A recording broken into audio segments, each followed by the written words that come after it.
नमस्कार, आप देख रहे हैं सबसे बड़ा सवाल और मैं हूं आपके साथ वक्ता। सिनेमा हॉल पर आग लगाने वाली ताबड़तोड़ कमाई करके 200 करोड़ के क्लब में शामिल होने वाली फिल्म द कश्मीर फाइल्स ने कई चेहरों को बेनकाब किया है। चाहे वो राजनीतिक दलों की बात हो या फिर बॉलीवुड गैंग हो, अपना नैरेटिव सेट करने वाले, अपना डंका पीटने वाले बॉलीवुड ने इस फिल्म पर चुप्पी साध ली थी। लेकिन अब बॉलीवुड के धुरंधर माने जाने वाले सामने आकर फिल्म की तारीफ कर रहे हैं। इस तारीफ के पीछे क्या कारण है? क्या फिल्म की कमाई ने इनकी आने वाली फिल्मों पर प्रहार कर दिया है? इसी पर चर्चा के लिए हमारे साथ मौजूद हैं कैपिटल टीवी की एग्जीक्यूटिव एडिटर तृप्ति जी। तृप्ति जी, आपकी बहुत बहुत स्वागत है। धन्यवाद। तृप्ति जी, इस फिल्म पर कोई भी बॉलीवुड का एक्टर कुछ भी कहने से बच रहा था, कट रहा था, लेकिन अब वही बॉलीवुड सामने आया है और इस फिल्म की तारीफ में जुट गया है। कल आमिर खान मैदान में उतरे थे और आज अजय देवगन उतरे हैं और तारीफ पे तारीफ कर रहे हैं।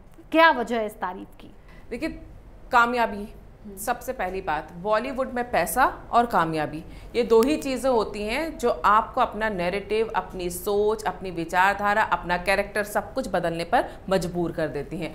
और ख़ास तौर से अगर बात की जाए विवेक रंजन अग्निहोत्री की, तो आपने देखा होगा कि कभी इनकी फिल्म को लेकर कोई बॉलीवुड स्टार कुछ बोलता नहीं है। ताशकंद फाइल आई थी तब भी वो एकदम दबी हुई सी थी, और इस बार भी द कश्मीर फाइल्स को लेकर किस तरह के षड्यंत्र रचे गए थे बॉलीवुड माफिया में, ये सब अब सबके सामने है। उस पर अगर हम बात करेंगे तो कोई मतलब नहीं, सबको पता है कि क्या हुआ था।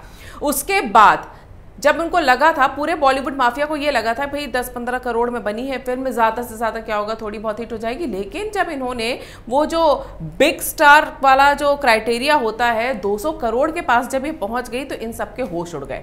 दूसरे उनके होश तब उड़े जब एक हफ्ते बाद अक्षय कुमार की फिल्म बच्चन पांडे रिलीज हुई और वो जो है उसके आधा भी बिजनेस नहीं कर पा रही है, जबकि उसकी लागत कितनी ज़्यादा है, प्रोडक्शन कॉस्ट बहुत ज़्यादा है। उस हिसाब से देखा जाए तो कश्मीर फाइल्स के सामने वो बिल्कुल टिक नहीं पा रही है। तो ये जो है ना, इनके लिए ये चौकन्ना होने का समय है, क्योंकि बॉलीवुड में जो बड़े बड़े स्टार फिल्म्स बनाते हैं, जितनी फिल्म ने अभी कमाई कर ली है 200 करोड़ रुपए, उतना तो फिल्म बनाने में लगा देते हैं, और जब तक कि वो 300-350 करोड़ तक का बिजनेस ना करे वो सफल नहीं मानी जाती है। तो एक फिल्म जो 10-15 करोड़ रुपए में बनी है वो 200 करोड़ पार कर गई, जिसमें कोई बड़ा स्टार नहीं है। विवेक अग्निहोत्री जो बॉलीवुड का एकदम ये कह सकते हैं मुखर तौर पे आलोचना करने वाला व्यक्ति हो, जिसकी बॉलीवुड माफिया में एंट्री नहीं हो, जिसका फिल्मी करियर तबाह करने के लिए पूरा का पूरा माफिया सालों से लगा हुआ है, उसकी फिल्म अगर ऐसे, और सिर्फ फिल्म हिट नहीं हुई है, उसके बाद जो जनता पे असर पड़ा है, हालत ये है कि अगर इनमें से कोई भी इस फिल्म के खिलाफ बोल दे या फिल्म के विरोध में बोल दे,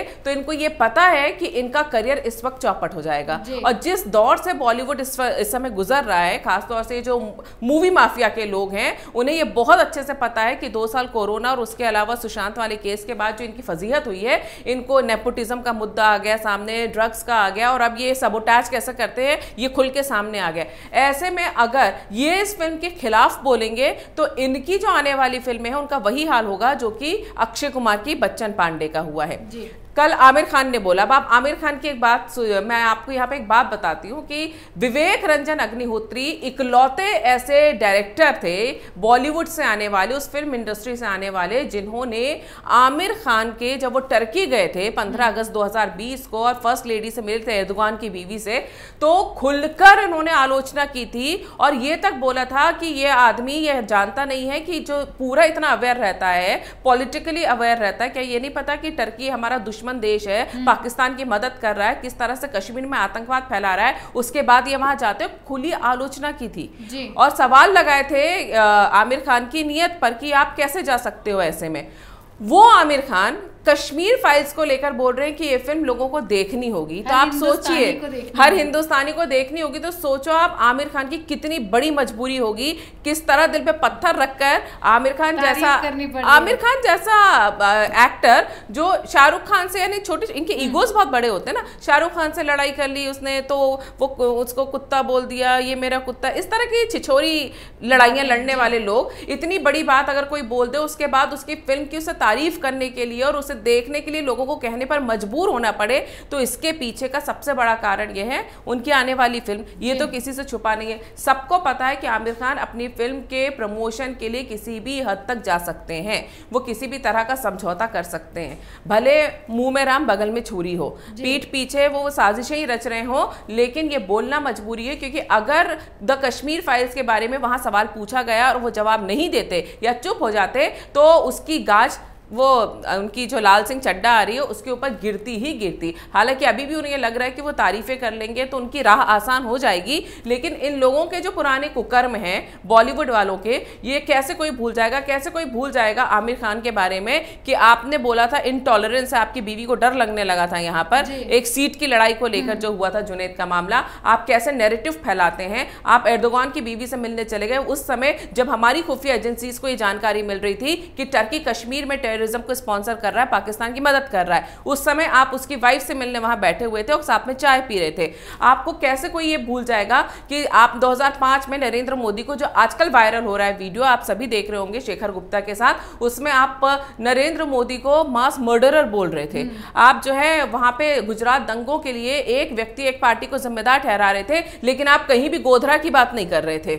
तो जब इस तरह का व्यक्तित्व जो है ना जो सामने आ जाता है तो फिर ये लगी लिपटी बातें वो भले कर ले सामने आके, लेकिन जो उनका चरित्र है वो सबके सामने खुला हुआ है और उसका असर लाल सिंह चड्ढा पर दिखेगा। या मैं इसलिए बोल रही हूं कि जिस तरह का माहौल इस वक्त भारत में बना हुआ है और जिस तरह से थिएटर में बिना किसी प्रमोशन के सिर्फ सोशल मीडिया और माउथ पब्लिसिटी के दम पर एक फिल्म जो कि किसी बड़े स्टार के बगैर रिलीज हुई है और वो जो है 200 करोड़ का बिजनेस कर जाती है, उस क्लब को चुनौती दे देती है जहां पर 50 करोड़ में पार्टियां हो जाती हैं, तो इन लोगों की ये मजबूरी होगी, लेकिन इनका चरित्र नहीं बदला है। इसलिए इनकी बातों में अब कोई नहीं आने वाला।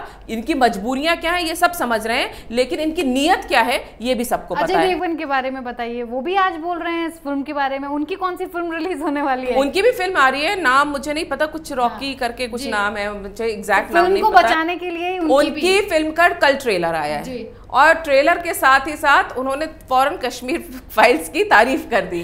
तो इतने यानी ये एक्टर हैं, लेकिन क्या बुद्धि नहीं कि लोगों को या मूर्ख समझते हैं कि ये क्यों तारीफ कर रहे हैं, क्या लोगों को समझ में नहीं आएगा?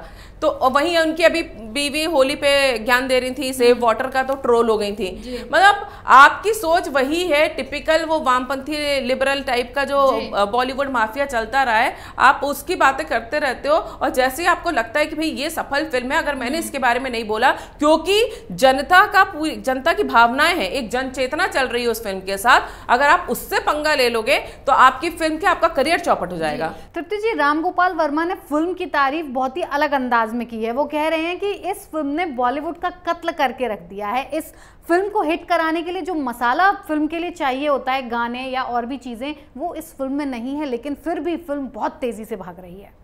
देखिए, राम गोपाल वर्मा के लिए मैं सबसे पहले तो ये कहूँगी ये उन महान लोगों में से एक हैं जिन्होंने अंडरवर्ल्ड को बहुत ग्लोरीफाई किया है।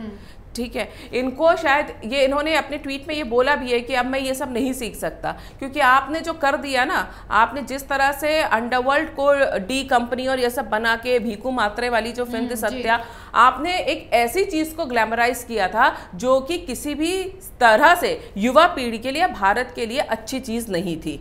अब आप वो सीख नहीं सकते क्योंकि आप उसी माइंडसेट में, और एक समय के बाद उनका करियर अब खत्म हो गया बॉलीवुड में। अब उनकी फिल्में जो वो आग वाग उन्होंने कौन सी शोले बनाई थी, जो भी बनाई थी, उसके बाद उनका करियर खत्म है।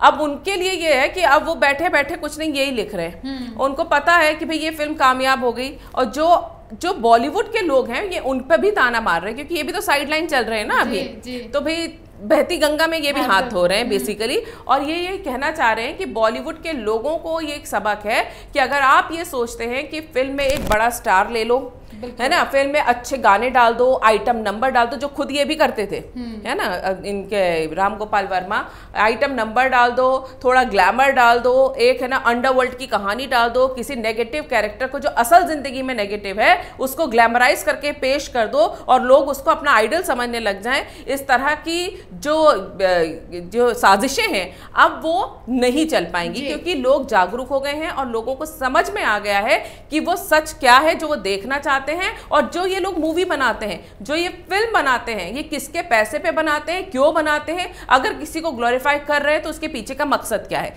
लेकिन द कश्मीर फाइल्स जो रिलीज हुई है उसके अंदर जितनी घटनाएं हैं ना, विवेक अग्निहोत्री लगातार बोलते हैं कि जो डायलॉग्स हैं वो भी मैंने नहीं लिखे, क्योंकि जो हुआ है, जो उन्होंने सुना है, उन्होंने उसे एज इट इज पर्दे पर उतार दिया है। अब अगर आप सवाल भी उठा रहे हो तो कितने कश्मीरी पंडित उठ उठ के सामने आए, ये हमारी ही कहानी है, हाँ ये हमारे साथ ऐसा हुआ। अभी एक लड़के का मैंने वीडियो देखा कि जो पहला सीन है वो क्रिकेट वाला, वो मैं था, मेरे साथ ऐसा हुआ था। आपने वो सच दिखाया है जिसमें कोई आपने लाग लपेट नहीं की है। तो रामगोपाल वर्मा का ये कहना है कि इस तरह का सच भी चल सकता है, लोगों के दिल को छू सकता है और एक फिल्म को ब्लॉकबस्टर हिट बना सकता है। ये पूरे बॉलीवुड माफिया में किसी ने कभी सोचा नहीं होगा सपने में, जो विवेक अग्निहोत्री ने कर दिखाया। इसलिए वो विवेक अग्निहोत्री की तारीफ कर रहे हैं और वो खुद को कोस रहे हैं कि वो ऐसा काम नहीं कर सकते। दीप्ति जी बहुत बहुत धन्यवाद इतनी जानकारी के लिए। बॉलीवुड में कई दिग्गजों को ये गलतफहमी है कि फिल्म तभी सुपरहिट होती है जब उसमें मसाला हो, जब उसमें गाने हो, हाई बजट हो और बड़े सितारे हों। लेकिन इस फिल्म ने बॉलीवुड की इस गलतफहमी को, उसके नैरेटिव को धज्जियां उड़ाकर रख दी हैं। जो बॉलीवुड फिल्म के बारे में 2 शब्द भी कहने से कट रहा था, वही बॉलीवुड अब अपनी फिल्म को हिट कराने के लिए ये पैंतरा अपना रहा है कि फिल्म की तारीफ करो और अपनी फिल्म को सुपरहिट करवाओ, क्योंकि जनता सर्वोपरि है, जिसे चाहे उठा सकती है और जिसे चाहे गिरा सकती है। इसीलिए बॉलीवुड गैंग ने घुटने टेक दिए हैं। सबसे बड़ा सवाल में आज के लिए इतना ही। सारी अपडेट्स को जानने के लिए देखते रहिए कैपिटल टीवी। फिलहाल दीजिए इजाजत, नमस्कार।